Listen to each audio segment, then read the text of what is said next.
Hello and welcome to this video discussing the project lifecycle.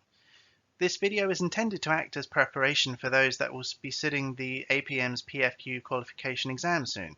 However, it will also act as a refresher for those of you with more experience and as a reference to the principles of project management. Everything you hear in this video will be asked or referenced in your PFQ exam. Firstly, the assessment criteria covered by this video which you would need to know for your exam. Defining the project environment, defining PESTLE, defining the project lifecycle, and the project lifecycle phases. Now, if you do enjoy this video or find it helpful, please like, comment, share, and subscribe, as it helps to grow the channel and provide new content. Before we get to the project lifecycle, we need to discuss the conditions it operates in, known as the project environment. Now, the APM defined the project environment as the circumstances and conditions within which the project, program, or portfolio must operate. Now, on the surface, that seems like a vague and catch-all kind of statement. However, what it's referencing is that all projects must be viewed through the context of their surroundings, which should continue to be closely monitored during delivery. This means acknowledging any significant changes that could destabilize the project or affect the viability of the project positively or negatively. For example, if the project objectives change partway through, the project could be likely to deliver greater or fewer benefits than originally planned. Thankfully, there exists a tool which helps us understand the project environment on a fundamental level. Introducing PESTLE. A close friend of any project manager, PESTLE is an acronym that acts as a checklist of factors that are likely to influence the project environment in some way, shape, or form.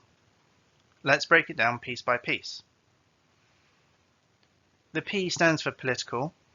Now, examples of political factors that could affect a project include government policy, political stability, trade restrictions, and labour laws. The first E is for economical. Things like inflation, interest rates, unemployment, and economic growth, or factors at play. This seeks to answer the question, will your output be viable to create and will it be affordable for consumers? S is for sociological, which concerns itself with people, specifically culture, health and safety, population growth, age, and lifestyle. This answers the question, will the targeted users engage with the project output? T is for technological, innovation, automation, research and development, and technological growth. All are factors at play that can affect the project environment. This answers the question, will your project be rendered obsolete due to technological advances? The L stands for legal, which unsurprisingly is centered around laws, of which there are many. Discrimination, copyright, patents, employer, consumer, just to name a few. This list is almost endless. And simply put, this factor aims to answer the question, will our project or its output break any laws? Last, and certainly by no means least, is environmental. Some examples here are weather, pollution, climate, permits, environmental change, and pressure from non-governmental organizations, otherwise known as NGOs. Think Greenpeace, for example. This answers the question, will our product be affected by the environment? And does the environment present a threat to our project?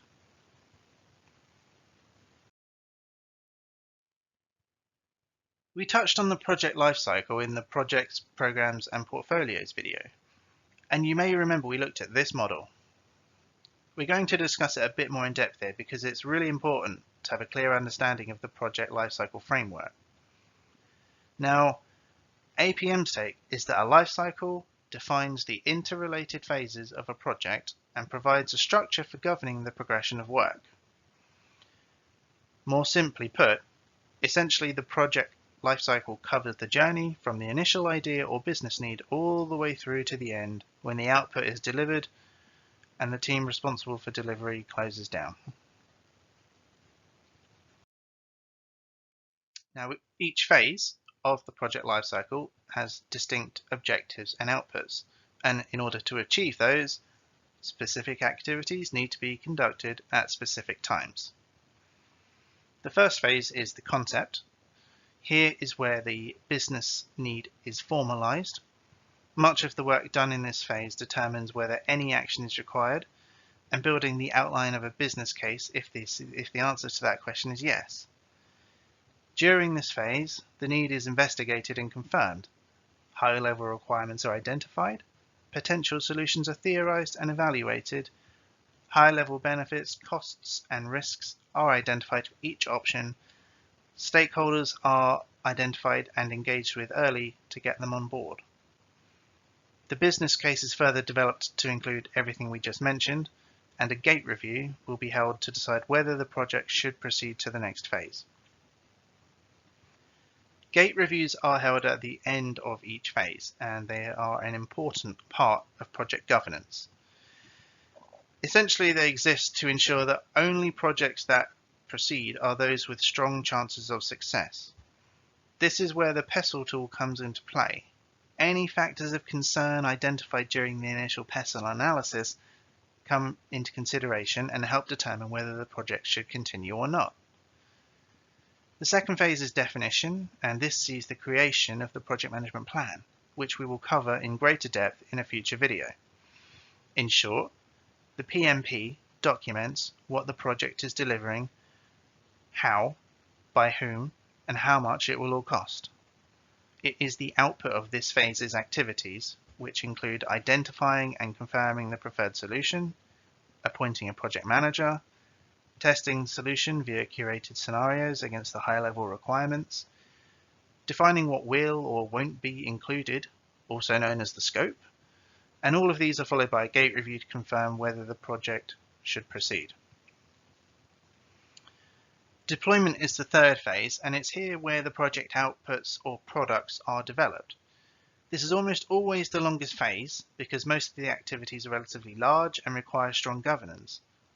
As a result, the development of the preferred solution can be broken into easier to manage mini stages. For example, the following all need to be done sequentially: design, build, test, refine, and deliver. Whilst all that is going on in the background, and of no less importance, are things like risk management, change control, providing status updates to stakeholders, and reporting to ensure that the project is delivered within time, cost, and quality constraints. It's concluded with, you guessed it, a gate review.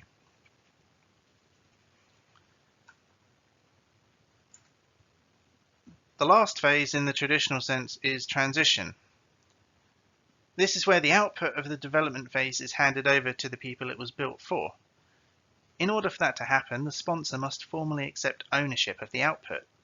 This is essential because it serves as confirmation that the project has met its acceptance criteria and that the requirements identified in the definition phase have been addressed.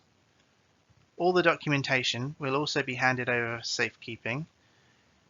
In terms of the project team, they will hold a post-project review to capture and consolidate all lessons learned to be preserved for future projects. A gate review is held to officially close the project and disband the project team.